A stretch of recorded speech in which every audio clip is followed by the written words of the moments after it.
Chapter 13. At Home Again on the Mountain. At daylight, Mr. Sesemann went quickly upstairs and along the passage to Miss Rodemeyer's room, and there gave such an unusually loud knock at the door that the lady awoke from sleep with a cry of alarm. She heard the master of the house calling to her from the other side of the door. "Please, make haste, and come down to the dining-room. We must make ready for a journey at once." When Miss Rodemeyer came down, with everything well adjusted about her, except her cap, which was put on hindside before, Mr. Sesemann began without delay to give her directions. She was to get out a trunk and pack up all the things belonging to Heidi, and a good part of Clara's clothes as well, so that the child might take home proper apparel. Miss Rodemeyer stood as if rooted to the spot and stared in astonishment at Mr. Sesemann. She had quite expected a long private account of some terrible ghostly experience of his during the night. But Mr. Sesemann had no thought or time for explanations, and left her standing there while he went to speak to Clara. He told her everything that had occurred during the past night, and explained how Heidi's nightly wanderings might gradually lead her farther and farther, perhaps even onto the roof, which of course would be very dangerous for her. And so they had decided to send her home at once, as he did not like to take the responsibility of her remaining, and Clara would see for herself that it was the only thing to do. Clara was very much distressed, and at first made all kinds of suggestions for keeping Heidi with her, but her father was firm, and promised her, if she would be reasonable and make no further fuss, that he would take her to Switzerland next summer. Next he sent for Sebastian and told him to make ready to start. He was to travel with Heidi as far as Basel that day, and the next day take her home. He would give him a letter to carry to the grandfather, which would explain everything, and he could then return to Frankfurt. "But there is one thing in particular which I wish you to look after," said Mr. Sesemann in conclusion. "When you reach the hotel, go at once into the child's room and see that the windows are all firmly fastened so that they cannot be easily opened. After Heidi is in bed, lock the door of her room on the outside, for the child walks in her sleep and might run into danger in a strange house if she went wandering downstairs and tried to open the front door. So you understand?" "Oh, then that was it!" exclaimed Sebastian, for now a light was thrown on the ghostly visitations.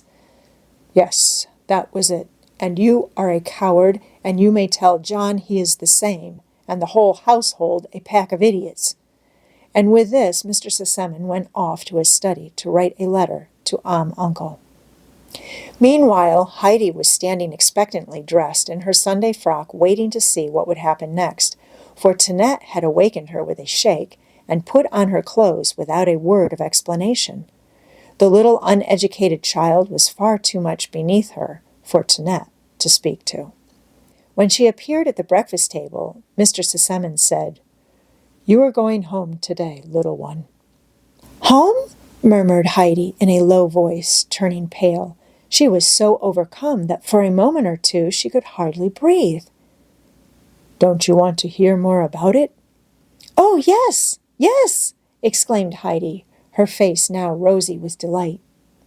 "All right, then," said Mr. Sesemann as he sat down and made her a sign to do the same. "But now, eat a good breakfast, and then off you go in the carriage." But Heidi could not swallow a morsel, though she tried to do what she was told.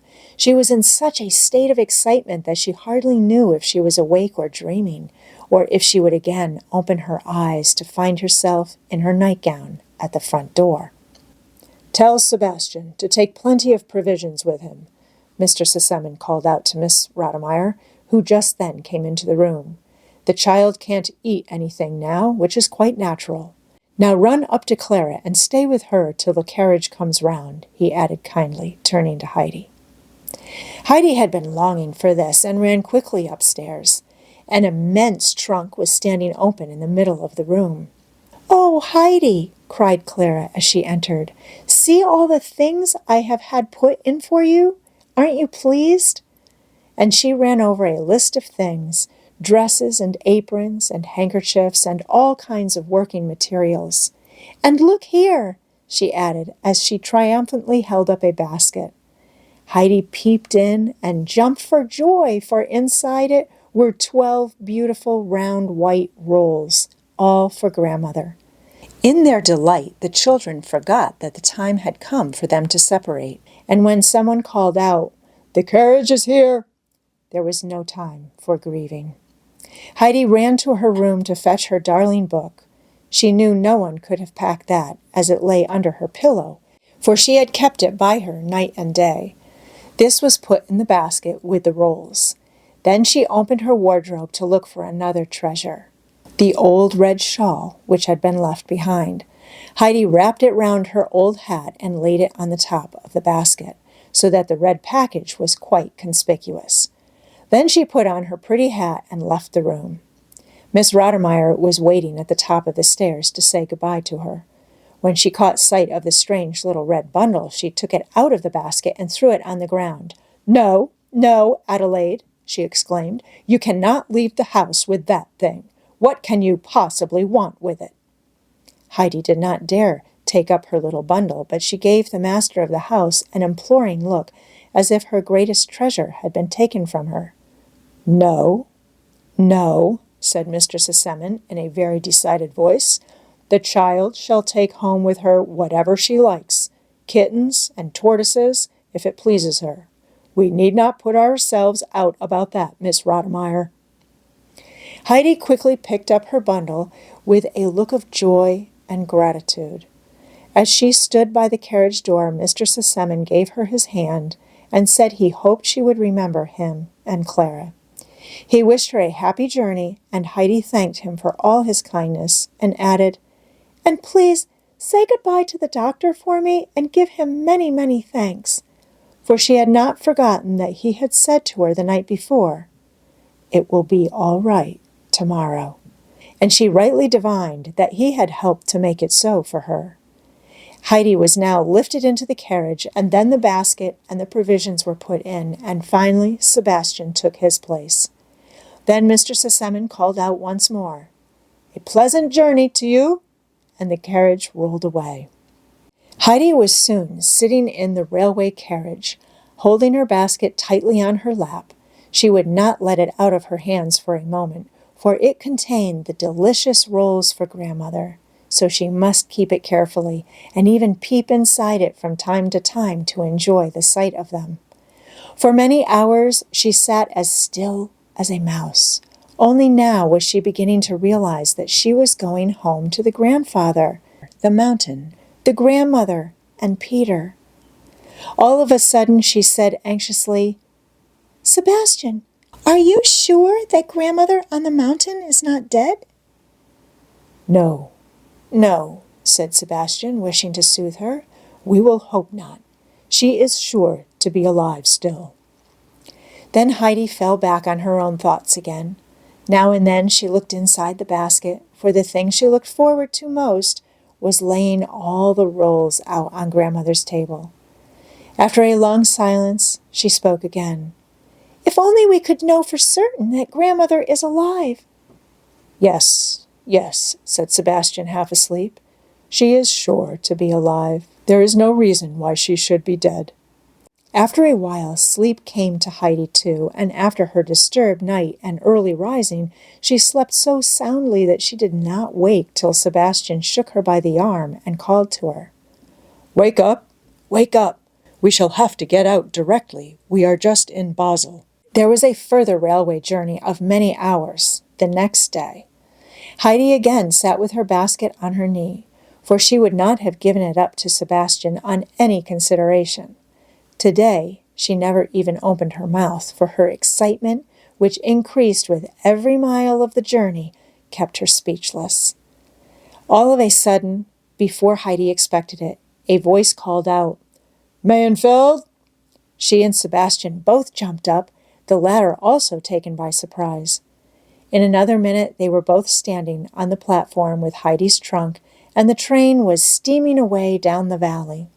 Sebastian looked after it regretfully, for he preferred the easier mode of traveling to a wearisome climb on foot, especially as there was danger, no doubt, as well as fatigue in a country like this, where, according to Sebastian's idea, everything and everybody were half savage.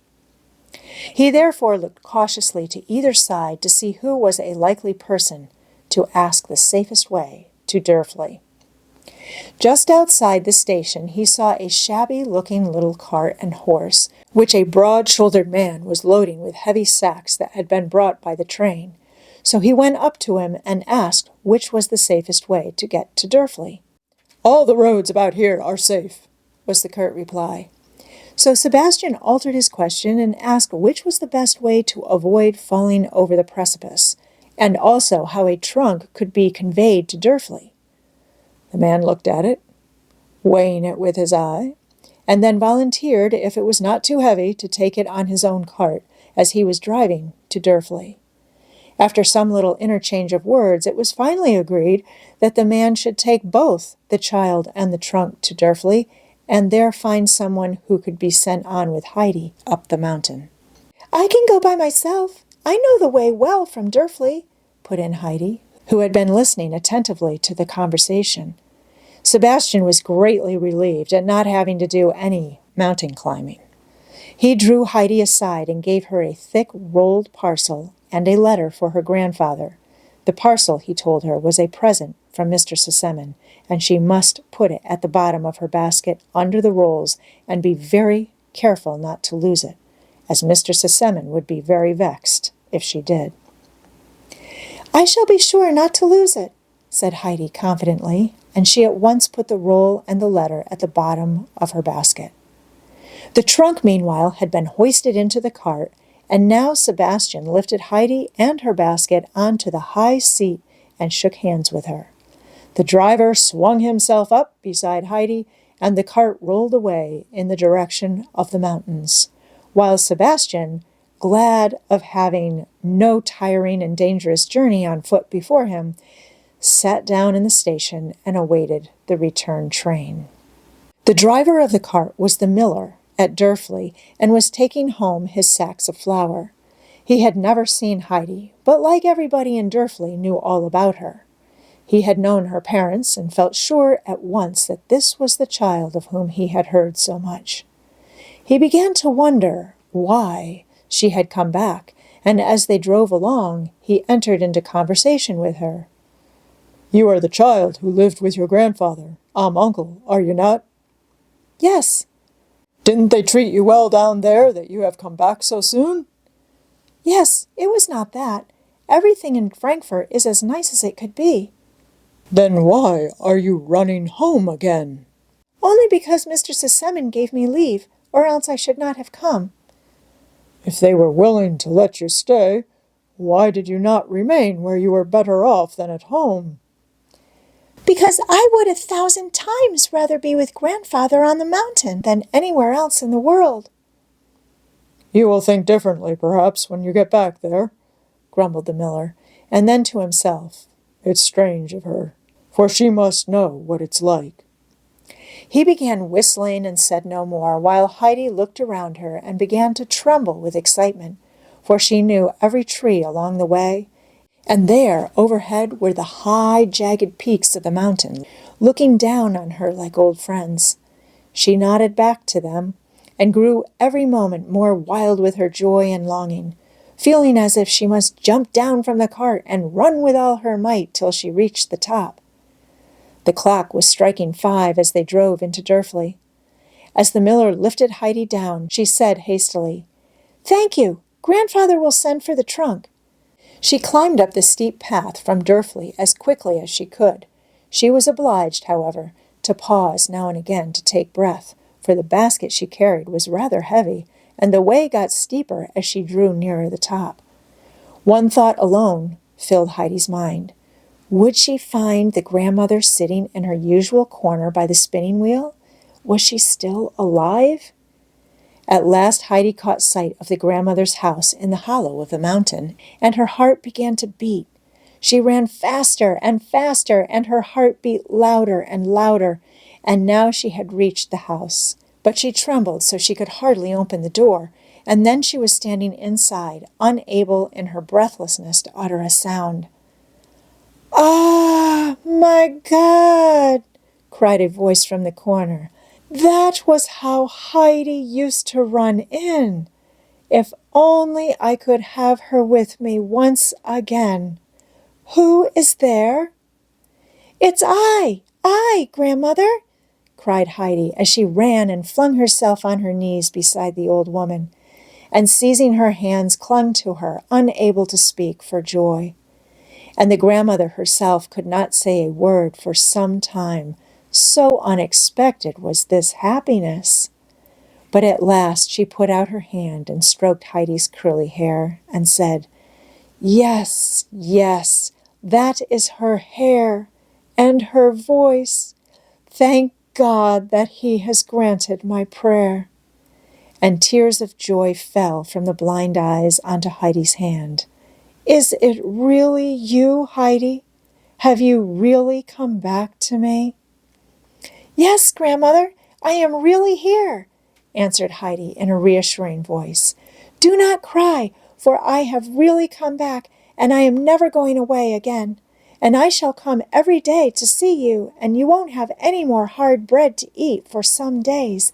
For look, look!" And Heidi took the rolls from the basket and piled the whole 12 up on Grandmother's lap. "Ah, child, child, what a blessing you bring with you!" the old woman exclaimed as she felt and seemed never to come to the end of the rolls. "But you yourself are the greatest blessing." Then Heidi told her how unhappy she had been, thinking that the grandmother might die while she was away and would never have her white rolls, and that then she would never see her again. Peter's mother came in and stood for a moment overcome with astonishment. "Why, it's Heidi!" she exclaimed. Heidi stood up, and Brigitte could not say enough in her admiration of the child's dress and appearance. She walked round her, exclaiming all the while, "Grandmother, if you could only see her and see what a pretty frock she has on, you would hardly know her again. And the hat with a feather in it is yours too, I suppose? Put it on that I may see how you look in it." "No, I would rather not," replied Heidi firmly. "You can have it if you like. I do not want it. I have my own still." And Heidi, so saying, undid her red bundle and took out her own hat, which had become a little more battered still during the journey. She had not forgotten how her grandfather had called out to Detta that he never wished to see her and her hat and feathers again. And this was the reason she had so anxiously preserved her old hat, for she had never ceased to think about going home to her grandfather. Next she took off her pretty dress and put her red shawl on over her under petticoat, which left her arms bare. "I must go home to grandfather now," she said, "but tomorrow I shall come again. Good night, Grandmother." "Yes, come again. Be sure you come again tomorrow," begged the grandmother as she pressed Heidi's hands in hers, unwilling to let her go. "Why have you taken off that pretty dress?" asked Brigitte. "Because I would rather go home to grandfather as I am, or else perhaps he would not know me. You hardly did at first."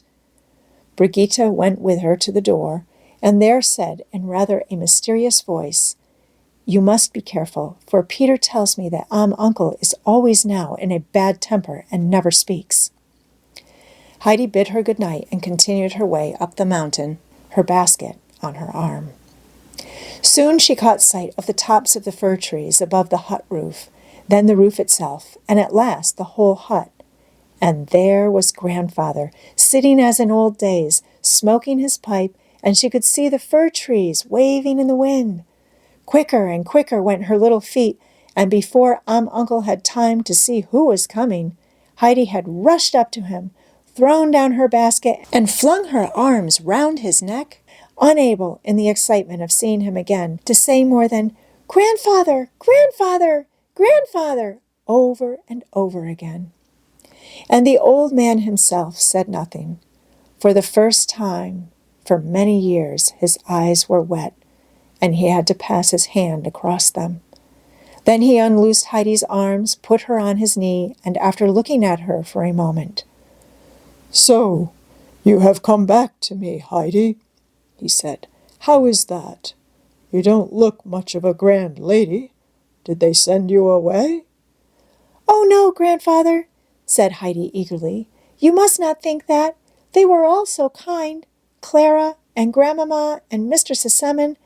But you see, grandfather, I used to think I should die, for I felt as if I could not breathe. But I never said anything because it would have been ungrateful. And then suddenly, one morning, quite early, Mr. Sesemann said to me, 'But I think it was partly the doctor's doing. But perhaps it's all in the letter.' And Heidi jumped down and fetched the roll and the letter and handed them both to her grandfather. "That belongs to you," he said, laying the roll of money down on the bench beside him. Then he opened the letter, read it through, and without a word put it in his pocket. "Do you think you can still drink milk with me, Heidi?"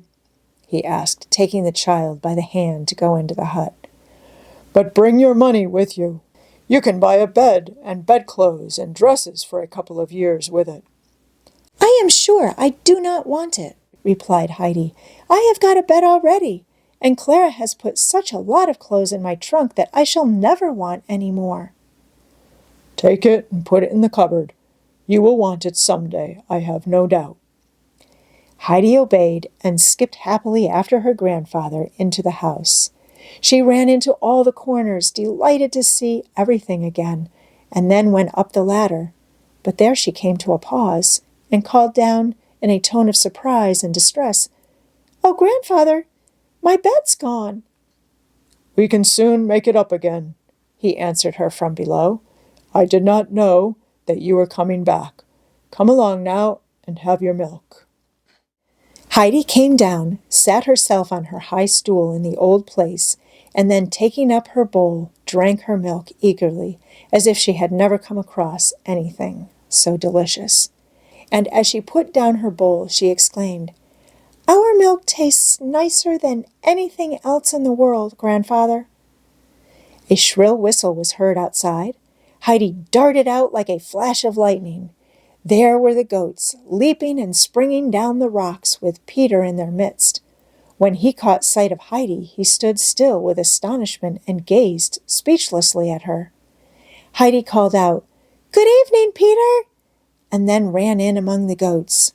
"Little swan, little bear, do you know me again?" And the animals evidently recognized her voice at once, for they began rubbing their heads against her and bleating loudly as if for joy. And as she called the other goats by name, one after the other, they all came scampering towards her, helter-skelter and crowding round her. The impatient greenfinch sprang into the air and over two of her companions in order to get nearer, and even the shy little snowflake butted the great Turk out of her way in quite a determined manner, which left him standing taken aback by her boldness, and lifting his beard in the air as much as to say, "You see who I am?"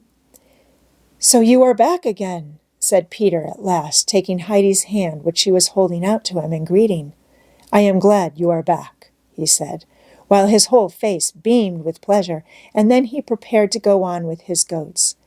But he never had so much trouble with them before, for when at last, by coaxing and threats, he had got them all together, and Heidi had gone off with an arm over either head of her grandfather's two goats, the whole flock suddenly turned and ran after her. Heidi had to go inside the stall with her too and shut the door, or Peter would never have got home that night. When she went indoors after this, she found her bed already made up for her. The grandfather had carefully spread and tucked in the clean sheets over the fragrant new-mown hay. It was with a happy heart that Heidi lay down in it that night, and her sleep was sounder than it had been for a whole year past. The grandfather got up at least 10 times during the night and mounted the ladder to see if Heidi was all right, and showing no signs of restlessness, and to feel that the hay he had stuffed into the round window was keeping the moon from shining too brightly upon her. But Heidi did not stir. She had no need now to wander about, for the great burning longing of her heart was satisfied. She was at home again on the mountain.